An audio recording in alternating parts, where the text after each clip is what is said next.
Abraham avait un rêve. Il avait un rêve. Il avait un objectif dans sa vie. Quel était le rêve d'Abraham? Vous savez? Parlez. Avoir un fils. Son objectif, son rêve était d'avoir descendance, un fils. C'était son objectif. Il était fidèle. Il était quelqu'un fidèle à son épouse était stérile, il pouvait avoir un autre. Dans la loi, il était bien, mais il était fidèle.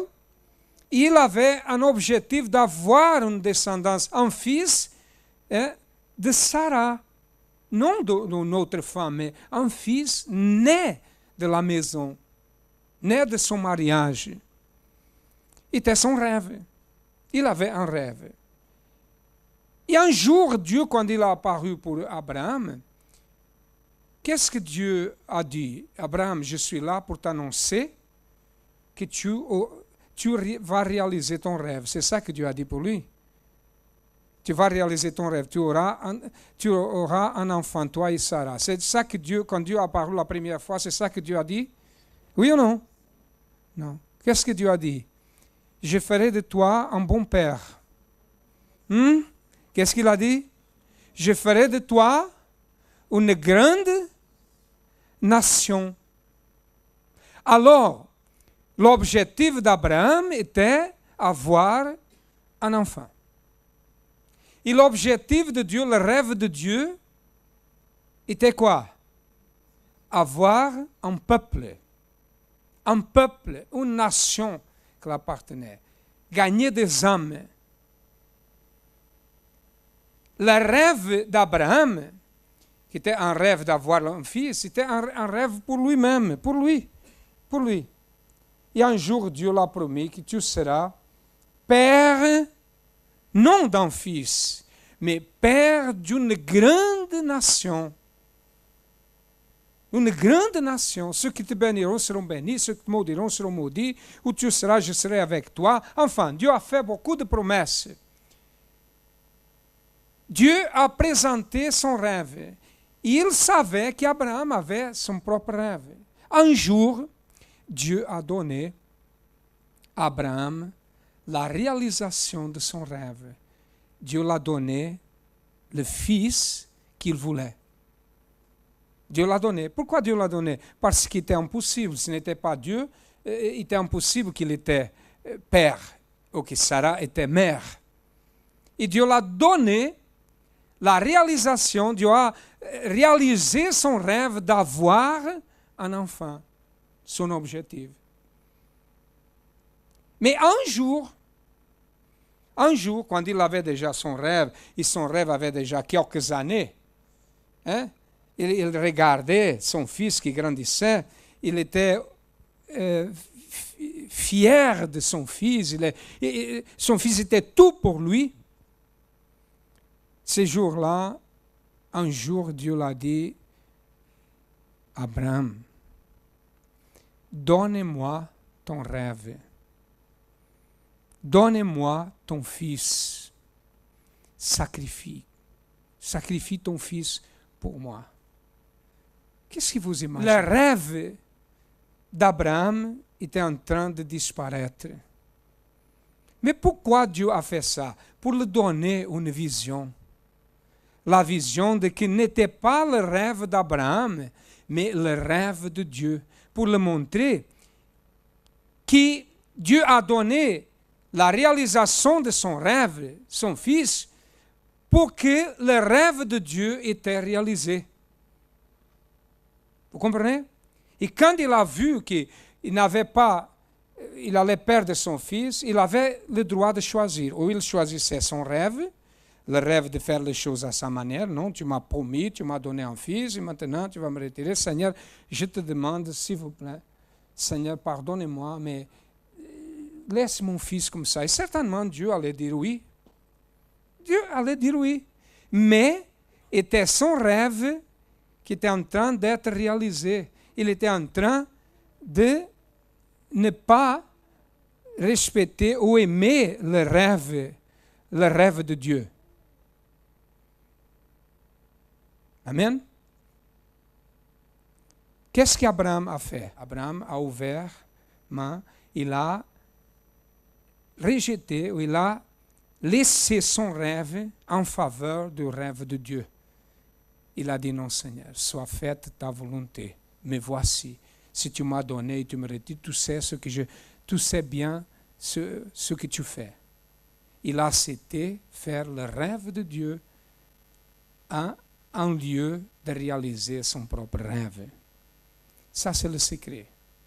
Qui veut faire l'œuvre de Dieu ou servir à Dieu ne peut pas regarder ça comme son propre rêve. Ah, je veux faire ça pour prêcher. Ah, je veux faire ça pour être un ouvrier. Ah, je veux faire ça parce que j'aime voir comment les pasteurs font, comment les épouses des pasteurs sont. J'aime ça et je veux faire la même chose. Mes amis, ça n'existe pas. Faire l'œuvre de Dieu, ça veut dire abandonner notre rêve pour suivre le rêve, pour accomplir le rêve de Dieu. C'est renoncer, c'est sacrifice, c'est sacrifier notre ego, sacrifier nos désirs, sacrifier les choses que nous aimons dans le monde en faveur de l'œuvre de Dieu. Ah, mais Dieu m'a donné, par exemple, je veux faire l'œuvre de Dieu, mais Dieu m'a donné une vie prospère et maintenant j'ai beaucoup de choses à faire, je veux être ouvrier, mais je ne peux pas être ouvrier toute la semaine, peut-être une fois par semaine, parce que c'est Dieu qui m'a donné la prospérité. Non, ou nous choisissons une chose, ou nous choisissons l'autre. Si je ne peux pas faire l'œuvre de Dieu parce que j'ai beaucoup de choses à faire, parce que Dieu m'a donné, ok, je ne peux pas. Je ne peux pas. Et Dieu dit, ah non, mais je dois abandonner ça pour servir à Dieu. Non, mes amis, sommes nous qui prenons la décision, ce n'est pas Dieu. Abraham avait le droit de choisir que l'enfant restait vivant ou pas. J'ai la certitude que s'il disait à Dieu, Seigneur, excusez-moi, mais je ne suis pas d'accord parce que tu m'as donné, maintenant tu me retires, Dieu a dit, ok, je te donne ton fils. Mais le nom d'Abraham allait être oublié. Abraham n'existait pas. Qu'est-ce que Dieu a dit à Abraham quand il a été préparé pour exécuter, préparé pour tuer son fils, préparé pour le sacrifier? Dieu a dit, arrête Abraham. Maintenant je sais que tu, quoi? Que tu, vous connaissez la Bible? C'est? Maintenant je sais que tu m'aimes. Pourquoi Dieu n'a pas dit, maintenant je sais que tu es fidèle? Maintenant, je sais que tu es obéissante. Pourquoi Dieu a dit tu m'aimes? Maintenant, je sais que tu m'aimes. Imaginez, pensez bien, méditez. Quand nous aimons quelqu'un, qu'est-ce que nous voulons par rapport à la personne que nous aimons? Qu'est-ce que nous voulons? Le meilleur, n'est-ce pas? Si nous connaissons quelqu'un que nous aimons, nous voulons aider à cette personne à réaliser ses rêves. Dans un couple, par exemple, si le mari vraiment il aime son épouse, il se préoccupe en donner le meilleur pour son épouse. Et si son épouse se sent réalisée dans toutes les choses, il se sent content. Ou vice-versa. Parce que quand nous aimons, nous voulons que les autres se sentent bien. Et quand Dieu a dit à Abraham, je sais que tu m'aimes, maintenant je sais que tu m'aimes, ça veut dire quoi? Que tu as renoncé à ton rêve pour que mon rêve soit accompli. Avant les commandements, avant le Seigneur Jésus, beaucoup d'années, parce qu'Abraham est avant la loi. Abraham a déjà accompli les 2 plus grands commandements qui existent. Tu aimeras le Seigneur ton Dieu de tout ton cœur, de toute ta force, de toute ton âme. Il a fait ça, dans la pratique. Il a fait ça. Il a aimé Dieu sur toutes les choses, avec toute la force. Il a donné son fils. C'est tout ce qu'il avait. Il préférait donner sa vie, certainement, que sacrifier son fils. Dieu il a fait ça. toute la force. Il a accompli le 12e commandement que le Seigneur Jésus a enseigné aussi. Tu aimeras le prochain comme à toi-même. Au soir, il était en train de sacrifier le meilleur qu'il avait, l'unique, en faveur des âmes de la grande nation que Dieu avait appelée. Que sommes-nous aujourd'hui? Sommes-nous cette grande nation? Sommes-nous la descendance d'Abraham?